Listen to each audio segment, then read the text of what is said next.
আমি ওর দুর্গা পূজা দেখতে যাইনি।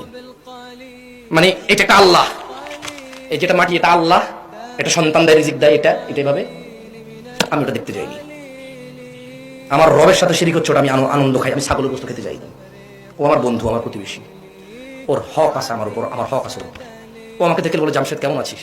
হ্যাঁ দোস্ত ভালো আছি, তোর কি খবর? ভালো। বললো যে আমার বোনের তো বিয়ে, তোর আমাদের প্রতিবেশী, আমরা একা এখানে 5-8টা পরিবার, তোরা সহকারে যদি না থাকিস তুই কি হবে, আসিস। আমি বললাম যে ঠিক আছে, চেষ্টা করবো। আমি যাইনি, হয়তো কোনো কারণবশত আমার অন্য কোনো কাজ ছিল, আমার যাওয়ার ইচ্ছা ছিল, যাইনি। ও আমার জন্য মুড়ি পাঠালো, চিড়া পাঠালো আমার ঘরে। আমি বলবো না যে ফেরত নিয়ে যাও, আমি এটা গ্রহণ করবো। মুড়ি চিড়া আল্লাহ আমার জন্য হালাল করছে, এটা কেউ হারাম করতে পারবে না। এটা কে হালাল করছে আমার জন্য? অ্যাজ এ প্রতিবেশী আমি সেটা নিলাম।